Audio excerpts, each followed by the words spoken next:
everyone, my name is Amrita and welcome to my YouTube channel C Amrita Nair Commerce Coaching Institute. आज हो रही है 15th of January और almost 2 महीने बाद दैट इज ऑन 11th मार्च जीएससीबी की board exam start हो रही है, दैट इज 12th बोर्ड की एग्जाम स्टार्ट हो रही है और उनका पहला पेपर है अकाउंटेंसी। सो काफी सारे अभी बच्चे ऐसे होंगे कि जिन्होंने पूरा साल कुछ भी नहीं पढ़ा है और लास्ट मोमेंट पे रीडिंग करने वाले ये बच्चे हैं। तो चलिए मैं आपको 10 दिन में विद इन 10 डेज में अकाउंट्स पढ़ के आप कितना पढ़ के आप 65 प्लस मार्क ला सकते हैं उसके बारे में आज का मेरा वीडियो है। तो चलिए हम जानते हैं। और वैसे भी जो जीएससीबी की न्यू पेपर स्टाइल आई है, न्यू ब्लूप्रिंट आई है, वो बहुत ही ज्यादा अच्छी है बिकॉज उसके अंदर जनरल ऑप्शंस दिए गए हैं ना कि इंटरनल ऑप्शन। तो जनरल ऑप्शन देने की वजह से आप कुछ टफ लगने वाले चैप्टर्स आप छोड़ भी सकते हैं। तो चलिए मैं आपको एक तरीका बताती हूँ जिससे आप सिर्फ और सिर्फ 10 दिन पढ़ाई करके भी you can score more than 65 marks in accountancy subject. आप सबको पता है अकाउंटेंसी जितना टफ सब्जेक्ट है उतना इजी भी सब्जेक्ट है। अगर आपने अच्छे से पढ़ा है तो you can also score 100 out of 100, but अगर आपने उसके कॉन्सेप्ट नहीं समझे, आप अच्छी तरीके से नहीं पढ़ा है तो ये सब्जेक्ट में आप फेल भी हो सकते हो। तो चलिए मैं आपको बताती हूँ कि अभी 2 महीने हैं उसको कैसे वाइसली हमें यूज करना है and with in 10 days of preparation you can score more than 65 marks. तो चलिए सबसे पहला है सेक्शन ए और बी। तो सेक्शन ए में आते हैं सारे एमसीक्यू जो कंपलसरी आपको अटेम्प्ट करने हैं एंड सेक्शन बी आता है वन लाइनर क्वेश्चन आंसर के रिलेटेड। ठीक है, सो एमसीक्यू के अंदर कोई ऑप्शन नहीं है, आपको सारे के सारे प्रिपेयर करने पड़ेंगे एंड सेक्शन बी जो है वन लाइनर क्वेश्चन का, उसमें भी आपको सारे प्रिपेयर करने पड़ेंगे जो आपको आपके ब्लूप्रिंट के हिसाब से पता चल जाएगा कि किसमें से कितने एमसीक्यूज आ रहे हैं और कितने में से कितने वन लाइनर क्वेश्चन आ रहे हैं, जो वीडियो के एंड में आपको मैं इसका अकाउंटेंसी का ब्लूप्रिंट भी बता दी हूँ। चलिए अब आती है बात सेक्शन सी की। सेक्शन सी में 3 मार्क के क्वेश्चन आएंगे, मतलब हर एक क्वेश्चन का वेटेज होगा 3 मार्क्स का। इसमें टोटल 6 क्वेश्चंस आएंगे पर आपको अटेम्प्ट करने हैं सिर्फ और सिर्फ 4।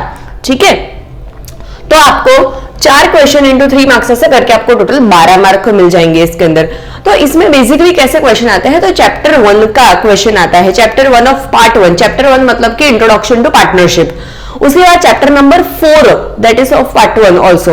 तो चैप्टर नंबर 4 है आपका रिकंस्ट्रक्शन। फिर चैप्टर नंबर 7 है डिसोल्यूशन का जो पार्ट 1 के अंदर ही, और चैप्टर 2 जो है पार्ट 2 का which is stands for accounting of debentures. और अब देखिए ये टोटल कितने क्वेश्चंस हो गए, 1 2 डिसोल्यूशन में से 2 क्वेश्चन आते हैं एंड डिबेंचर में से भी 2 क्वेश्चन आते हैं। तो ये टोटल हो गए 2 और 2 4 5 और 6। ठीक है, तो ये 6 ऑप्शन में से आपको कोई भी 4 अटेम्प्ट करने हैं।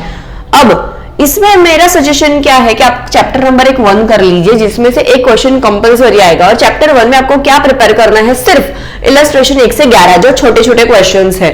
ठीक है, और सेम टू सेम वैसे एक्सरसाइज नंबर 3 में 1 से 11 क्वेश्चन दिए हुए जो सेम टू सेम इलस्ट्रेशन के जैसे ही है। फिर chapter number 4 stands for reconstruction of partnership. Reconstruction के अंदर ज्यादातर 99% ऑफ द टाइम्स आपको पूछे जाएंगे सैक्रिफाइस गेन रेशियो के related question, again which is a very much simpler chapter as compared to other chapters. So इसमें आप इलस्ट्रेशन नंबर 1 to 6 कर लीजिए। और बहुत रेयर केस में आपको प्रॉफिट डिस्ट्रीब्यूशन या रिजर्व डिस्ट्रीब्यूशन के रिलेटेड भी क्वेश्चन या जर्नल एंट्री पूछी जा सकती है, बट उसके चांसेस थोड़े कम है, but why to take a risk. तो हम करेंगे 1 to 6 जो 99% में सैक्रिफाइस या गेन रेशियो पूछते हैं, और मैंने 10 नंबर भी इधर लिखा है बिकॉज वो जो जर्नल एंट्री रिजर्व डिस्ट्रीब्यूशन के रिलेटेड अगर क्वेश्चन पूछते तो वो भी आ सकता है। और सेम उसी इलस्ट्रेशन के बेसिस पे मैंने एक्सरसाइज के क्वेश्चंस भी लिखे विच इज 4 to 9 एंड 12 जो एग्जैक्टली 10 के जैसा है। इसके बाद आ जाता है डिसोल्यूशन। ठीक है, अब डिसोल्यूशन ये टोटल मैंने 6 लिखे हैं पर आपको इसमें से करने हैं सिर्फ 4। तो आप एक ये कर लीजिए, एक ये कर लीजिए। दूसरा चैप्टर नंबर 7 में से 2 क्वेश्चन आएंगे जिसमें से या तो दोनों क्वेश्चन आंसर हो सकते हैं, दोनों सम्स भी पूछे जा सकते हैं, या तो फिर एक सम एक थ्योरी क्वेश्चन भी आ सकता है। ठीक है, एक थ्योरी क्वेश्चन आने की वजह से ही मैंने इधर डिबेंचर का चैप्टर भी ऐड किया हुआ है, क्योंकि शायद काफी लोग थ्योरी नहीं पढ़ते। तो अगर आपको थ्योरी अवॉइड करनी है तो what you can do is आप दोनों डिबेंचर के कर लीजिए, चैप्टर 4 कर लीजिए, चैप्टर 1 कर लीजिए, और चैप्टर नंबर 7 आप चाहे तो स्किप कर सकते हैं, बट हमें कट टू कट तैयारी नहीं करनी है। इसीलिए मैंने इस वाले सेक्शन में सारे के सारे चैप्टर के बारे में लिखा है। सो चैप्टर नंबर 7 में सिर्फ इलस्ट्रेशन नंबर 1 करना है आपको। इलस्ट्रेशन नंबर 1 में काफी सारे 10 से 11 केसेस दिए हुए हैं अलग अलग जर्नल एंट्रीज के ऊपर, तो वो एक करना है। 7 नंबर ये भी बहुत रेयरली पूछ सकते हैं। सो मैक्सिमम टू मैक्सिमम 99% आप समझिए 1 में से ही आएगा, और 7 बाय चांस आ सकता है, so be prepared for it. Same 5 और 6 मैंने इधर लिखे हैं जो एक्सरसाइज के सम है, जो exactly same to same illustration के बेसिस पे है। ओके, सो चैप्टर नंबर 7 मैं आपको बोलूंगी, चैप्टर नंबर 7 में से भले 2 क्वेश्चन आते हैं, बट डोंट टेक रिस्क कि मैं चैप्टर नंबर 7 करके जाऊंगा, चैप्टर नंबर 2 ऑफ पार्ट 2 छोड़ देता हूं। ऐसा बिल्कुल मत करिए, क्योंकि चैप्टर नंबर 7 में अगर थ्योरी क्वेश्चन आ गया तो फिर आप उसमें अटक जाओगे। सो chapter number 7 on a safer side कर लीजिए, सम्स कर लीजिए, बाई चांस अगर 2 सम पूछ लिए तो। ओके, उसके बाद है इसमें 2 डिबेंचर के सम आते हैं, तो debenture which is a chapter 2 of part 2। अब इसमें से 8, 9, 10 क्वेश्चन मैंने लिखे हैं। सो 8 और 9 जो क्वेश्चन है that is a consideration other than cash के 2 सम है। 10वां नंबर है आपका कोलेटरल सिक्योरिटी के ऊपर।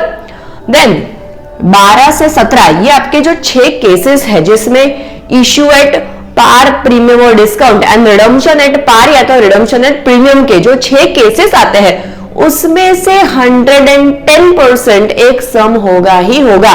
सो इसमें आप बहुत श्योर हो सकते हो, मैंने इधर 100% लिखा भी है कि इसमें से आपको 100% एक क्वेश्चन होने ही वाला है। इसमें से जो केस बेस्ड है, जो 6 केसेस मैंने आपको लिखवाए थे वो, तो 12 से 17 आपको 100% करके जाना ही, उसमें से क्वेश्चन 110% होगा।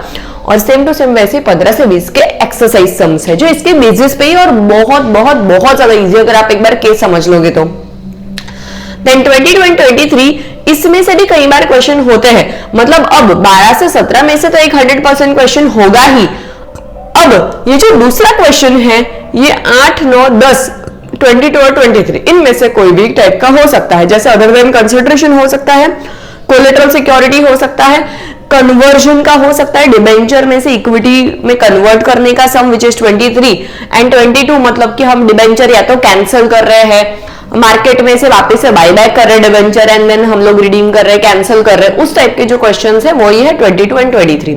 क्लियर? और सेम इसी के बेसिस पे मैंने ये लिखे हैं यहाँ पे एक्सरसाइज सम्स। तो जैसे 8, 9 है illustration on the basis of consideration other than cash, same sum है 11 और 12। 10वां है कोलेटरल, 13वां है कोलेटरल। इसमें 12 से 17 6 केसेस जो मैंने अभी आपको बताया रिडम्पशन एट पार और रिडम्पशन एट प्रीमियम के बेसिस पे, वही 15 से 20 वही केसेस पे बेस है। एंड 25 से 28 जो कैंसलेशन के सम है या तो कन्वर्जन, डिबेंचर का इक्विटी शेयर में कन्वर्जन, इसके रिलेटेड सम्स है। ठीक है, सो इसमें आपको क्या करना है, डिबेंचर में आपको एक 100% वाला करके जाना है, प्लस डिबेंचर के जितने भी मैंने सम्स लिखे बहुत बहुत बहुत इजी है अगर आप एक बार गो थ्रू करते हो तो। ठीक है, तो इसमें हम लोग ये सारे के सारे गो थ्रू करेंगे, बिकॉज हमें रिस्क नहीं लेना है कि डिसोल्यूशन में से एक थ्योरी क्वेश्चन आया और हमें छोड़ना पड़े इसके लिए। ओके, तो इसमें से हमें ये क्वेश्चन करने हैं। अब आया सेक्शन डी। सेक्शन डी के अंदर हर एक क्वेश्चन का 4 मार्क का वेटेज है और इसमें टोटल 5 क्वेश्चन पूछे जाते हैं जिसमें से हमें अटेम्प्ट करने हैं 3। तो ऐसे करके इसका भी वेटेज है 12 मार्क। तो यहाँ पे 3 मार्क के 4 क्वेश्चन और यहाँ पे 4 मार्क के 3 क्वेश्चन आएंगे। क्लियर? चलिए, अभी इसमें सबसे बेस्ट पार्ट क्या है कि इसमें से 2 क्वेश्चन आते हैं गुडविल के। Okay, so goodwill is the most easiest chapter of the part 1, right? सिर्फ फॉर्मूला बेस्ड क्वेश्चन है, आप फॉर्मूला याद कर लीजिए और आपको उसमें से ही कोई 2 क्वेश्चन आएंगे। तो इसमें हमें गुडविल तो बिल्कुल भी मिस नहीं करना है। गुडविल में आपको कम से कम मेहनत में you will get 8 marks. Okay, so chapter number 3 कर लेना है जिसमें आपको रिफर करना है इलस्ट्रेशन 1 to 8 और सेम उसी की तरह है एक्सरसाइज के 4 से 12 सम। फिर एक सम आता है आपका चैप्टर नंबर 4 का विच इज ऑफ पार्ट 2। तो चैप्टर नंबर 4 क्या है? तो analysis of financial statement. Analysis मतलब या तो आपको कंपैरेटिव स्टेटमेंट पूछ सकते हैं या तो कॉमन साइज स्टेटमेंट पूछ सकते हैं। ठीक है, again this is also one of the most easiest chapter of accountancy. Okay, so chapter number 4। तो आपके 3 क्वेश्चन देख लीजिए इधर ही हो गए। ओके, अब अगर आपको, मेरे ख्याल से गुडविल तो आपको मिस करना ही नहीं चाहिए, और जिसको ज्यादा याद नहीं रख पाते या ज्यादा लॉजिक में नहीं घुसना चाहते जो लोग, तो उनको तो ये चैप्टर नंबर 4 ही करना चाहिए। बिकॉज अभी इसमें इस पर्टिकुलर सेक्शन में और एक सम आएगा रेशियो चैप्टर से। अगेन उसमें बहुत सारी फॉर्मूला है, बहुत सारी चीजें याद रखनी पड़ेगी आपको। और लास्ट वाला चैप्टर आता है कैश फ्लो। तो इसके अंदर एक रेशियो आता है और एक आता है कैश फ्लो स्टेटमेंट। अब ये दोनों चैप्टर अगर आपको ना समझ में आते हो, आपकी याद रखने की बहुत ज्यादा कैपेसिटी नहीं है, आपके पास बहुत ज्यादा टाइम भी नहीं है, सो आई वुड सजेस्ट कि आप रेशियो और कैश फ्लो छोड़ दो और उसकी जगह पे आप गुडविल अच्छे से कर लो। And chapter number 4 which is analysis of financial statement, जिसमें से common size and comparative statement आता है। आपके पास कैलकुलेटर है तो आपका काम और भी ज्यादा आसान हो जाएगा इस चैप्टर में। क्लियर? सो आपको सेक्शन डी भी अच्छे से प्रिपेयर कर लेना है। उसके बाद आता है section E. So section E के अंदर 8 मार्क के वेटेज के सम आएंगे, मतलब रिलेटिवली काफी ज्यादा बड़े सम आएंगे ये। इसमें टोटल 5 सम पूछते हैं, जिसमें से आपको 3 सम करने हैं। ओके, और इसका 8 मार्क और 3 क्वेश्चन करने, इसलिए इसका वेटेज है 24 मार्क्स। अब इसमें 2 सम पूछते हैं chapter 5 of part 1 that is admission of partner. एक सम आएगा रिटायरमेंट ऑफ पार्टनर और 2 सम आते हैं शेयर कैपिटल के, which is chapter number 1 of part 1। चलिए, तो इसमें रिटायरमेंट में से देखिए एक ही सम आने वाला है, तो मेरा एक सजेशन है कि रिटायरमेंट चैप्टर आप छोड़ ही दो। रिटायरमेंट के कोई भी सम आपको करने की जरूरत नहीं है। अब बचा chapter number 5 and chapter number 1 share capital. Chapter number 5 के भी 2 सम आएंगे और शेयर कैपिटल के भी 2 सम आएंगे। ठीक है, थोड़ा लेंदी चैप्टर है, थोड़ा समझने में आपको टाइम लगेगा, बट 8 मार्क का वेटेज है तो हमें इसको बिल्कुल छोड़ना नहीं है। अगर आपको शेयर कैपिटल आप ट्राई करके देखिए, शेयर कैपिटल अगर आपको समझ में आता है तो you can attempt share capital chapter, और या तो आप चैप्टर नंबर 5 एटलीस्ट अटेम्प्ट कर लीजिए। बिकॉज चैप्टर नंबर 5 में आप जितनी बेसिक एंट्रीज दे देते ना, भले आपका एडमिशन का चैप्टर टैली नहीं भी हुआ, बट आप एटलीस्ट बेसिक एंट्रीज पास कर देते हैं तो आपको एटलीस्ट उतने मार्क्स जरूर मिल जाएंगे। पर अगर आपके पास अभी भी टाइम है तो आप बेटर है कि इन दोनों चैप्टर को थोड़ा सा अच्छे से कर लीजिए, तो एटलीस्ट आप 24 में से 24 नहीं, 24 आउट ऑफ 24 नहीं, तो एटलीस्ट आप 15 से 18 मार्क उसके अंदर लेके आ सके। चलिए, इसके बाद आता है सेक्शन एफ। सेक्शन एफ के अंदर 11 मार्क्स के 2 सम आते हैं, मतलब कि एक आएगा कंपनी फाइनल अकाउंट और एक आएगा पार्टनरशिप फाइनल अकाउंट। ठीक है, सो मैंने यहाँ पे पार्टनरशिप फाइनल अकाउंट के बारे में मेंशन नहीं किया है, क्योंकि मैं स्पेसिफिकली ये वीडियो किसके पर्पस से बना रही हूँ कि जिन्होंने 11th में कुछ भी नहीं पढ़ा, 12वीं में भी कुछ भी नहीं पढ़ा और अभी लास्ट मोमेंट में पढ़ाई करने बैठे और they are in the tension कि मैं अकाउंट में पास कैसे होऊंगा, उनके लिए ये वीडियो है मेरा। सो अगर आप पार्टनरशिप को स्किप करना चाहते हैं, दैट्स योर विश। अगर आप ज्यादा 100 में से 100 स्कोर नहीं करने वाले या आपको 80-90 मार्क नहीं लाने, आपको जस्ट पास होना है और पास वो भी अच्छे मार्क्स से पास होना है, उनके लिए ये वीडियो है। ठीक है, तो अगर आपको पार्टनरशिप छोड़ना है तो you can also skip the same and आप सिर्फ चैप्टर 3 ऑफ पार्ट 2 कर लीजिए, that is a company final account. बहुत ही कम सम है उसके अंदर, बहुत ही कम मेहनत भी लगती है बनाने में, और उसका फॉर्मेट मैंने आपको कंपनी फाइनल अकाउंट के वीडियो में ऑलरेडी समझाया कि उसका फॉर्मेट हमें याद कैसे करना है।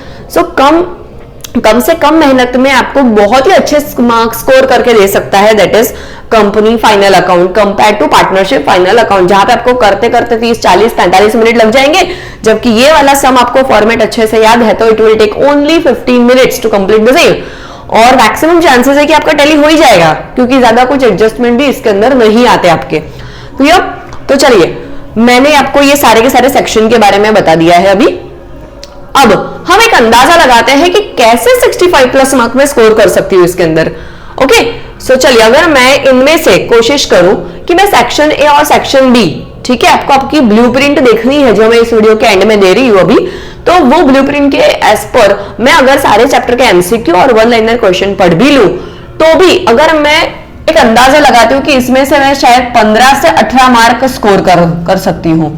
ओके, तुक्का मार के भी एमसीक्यू अगर लिखा और बाई चांस मैंने टोटल 30 में से 15 से 18 मार्क्स स्कोर कर लिए, ओके, आउट ऑफ 30, दोनों का मिला के बोल रही हूं मैं। ठीक है, सी सेक्शन सी और सेक्शन डी बहुत इजी चैप्टर्स है, बहुत छोटे चैप्टर्स है, तो आपको इसमें तो मार्क्स मिस नहीं ही करने चाहिए। ओके, तो मैं अज्यूम करती हूँ कि आपने बहुत अच्छे से चैप्टर कर लिए हैं ये दोनों सेक्शंस के, तो इसमें you are getting 12 out of 12, ये मैं एक अंदाजे से बता रही हूँ आपको। ओके, सेक्शन ई, अगर मान लीजिए आप लास्ट मोमेंट पे कर रहे हैं, आपको बहुत ज्यादा चीजें याद नहीं है और फिर भी आपने थोड़ा बहुत याद करके भी कोशिश की इसको अटेम्प्ट करने की एंड यू हैव स्कोर्ड, इसमें भी 15 से 18 मार्क आउट ऑफ 24 मैं लिख रही हूं। एंड आपके पास और एक ऑप्शन है कि भाई सेक्शन एफ जो कंपनी फाइनल अकाउंट के ऊपर है, तो आपको वो भी बहुत अच्छे से पढ़ना पड़ेगा 11 मार्क गेन करने के लिए, बिकॉज छोटा सम कम सम है प्रैक्टिस करने के लिए and you will get 11 marks. तो ये तो बिल्कुल भी एट एनी कॉस्ट आपको स्किप नहीं करना है। ओके, अगर मैं इसका अंदाजा लगाती हूं तो अगर मैं minimum to minimum marks 15 plus 12 और 15 मतलब ये कितना हो गया, 15 प्लस 12 27 एंड प्लस 11, अगर मैं मिनिमम टू मिनिमम मार्क्स गिनती हूं ना तो भी ये मार्क्स हो रहे हैं 65, और अगर ये मैं मैक्सिमम मार्क्स पकड़ के चलती हूं तो ये अराउंड हो रहे हैं 70-71 तक मार्क्स आपके। क्लियर? तो इतने चैप्टर्स आपको, इतने ही सम्स और इतने ही चैप्टर्स वाइजली प्रिपेयर करने हैं आपको विद इन 10 डेज। क्लियर? तो विद इन 10 डेज आपको इतना अगर प्रिपेयर कर लेते हैं तो 110% you will get minimum 65 marks in your board exam. भले आपने पूरा साल कुछ भी नहीं पढ़ा है, वो बोलते हैं ना जाग्या थी सवार, तो कोई बात नहीं, अगर पूरा साल नहीं पढ़ा है तो अभी पढ़ के भी आप एटलीस्ट इतने मार्क्स 65 से ऊपर मार्क्स स्कोर कर सकते हैं। ओके, चलिए अब मैं आपको बताती हूँ कि आपको कैसे ये सब्जेक्ट को 10 दिन के अंदर कवर अप करना है। तो चलिए अब हम जानते हैं कि विद इन 10 डेज आपको कैसे प्रिपरेशन, कितने चैप्टर्स की कब कब प्रिपरेशन करनी है, किस चैप्टर को कितना टाइम देना है, and you can score more than 65 marks. Okay, so अगर आप, मैं आपका 10 डेज का कैलकुलेशन बताती हूँ और उस 10 डेज के गैप में आपको मिनिमम 4 से 5 घंटे देने पड़ेंगे अकाउंट्स के लिए। ठीक है, सो अगर आप डे 1 को लेते हैं, सबसे पहले है introduction to partnership part 1। Okay, वो चैप्टर ले लीजिए। गुडविल का चैप्टर ले लीजिए, that is chapter number 3, and chapter number 4 ले लीजिए, दैट इज रिकंस्ट्रक्शन। अगर आप 3 चैप्टर को एक दिन में ले लीजिए। सेकेंड डे को आपको क्या लेना है, एक तो पार्ट 1 का डिसोल्यूशन चैप्टर लेना है आपको, पार्ट 2 का सेकेंड चैप्टर लेना है, that is debenture of accounting for debenture, and आपको उसी दिन पार्ट 2 का जो 4th चैप्टर है analysis of financial statement, that is comparative statement and common size statement, ये आप ले लीजिए डे 2 में। डे 3 में आपको लेना है कंपनी फाइनल अकाउंट, जिसका वेटेज है 11 मार्क का, तो उसको तो हमें बहुत अच्छे से, मैं पूरा दिन दे रही हूँ इस पर्टिकुलर चैप्टर के लिए, तो आपको बहुत अच्छे से ये 11 मार्क के लिए प्रिपेयर कर लेना है। डे 4 एंड 5 में 2 दिन दे रही हूँ एडमिशन चैप्टर के लिए, बिकॉज उसका वेटेज है 8 मार्क का। सो आपको डे 4 एंड 5 कंप्लीटली देना है एडमिशन के चैप्टर को। उसके बाद डे 6 एंड 7 में देना चाहती हूँ शेयर कैपिटल को, बिकॉज शेयर कैपिटल का भी वेटेज 8 मार्क का है और शेयर कैपिटल में से भी 2 सम आने वाले हैं, 8 मतलब 16 मार्क का वेटेज, एंड एडमिशन में से भी 2 सम आएंगे तो इसका भी 16 मार्क का वेटेज है, तो इसको तो हमें बिल्कुल भी मिस करना नहीं चाहिए। एटलीस्ट आपको जितना प्रिपेयर हो सकता है उतना तो आपको प्रिपेयर करना ही पड़ेगा इस चैप्टर्स में। तो 4 और 5 दिन हो गए आपके एडमिशन के, 6 और 7 ये दोनों दिन हो गए आपके शेयर कैपिटल के।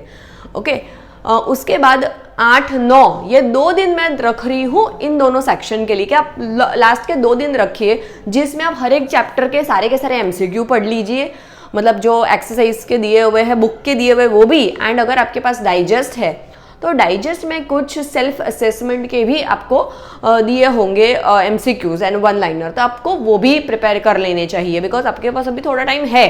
ठीक है, अगर मैं 2 दिन पर्टिकुलरली इस चीज़ को दे रही तो you have to prepare very well in this. So आपको एमसीक्यू कर लेने हैं 8वें-9वें दिन में, और आपको 1 लाइनर क्वेश्चन भी प्रिपेयर कर लेने हैं, एंड लास्ट का 10वां दिन अब बाकी रहा, तो 10वें दिन में आपका जो भी इसमें सब पेंडिंग होगा या आपको जो भी रिवाइज करना होगा, तो 10th डे को आप इसको रिवाइज कर लीजिए। सो in this 1 to 10 days of preparation you must get at least 65 marks in accountancy.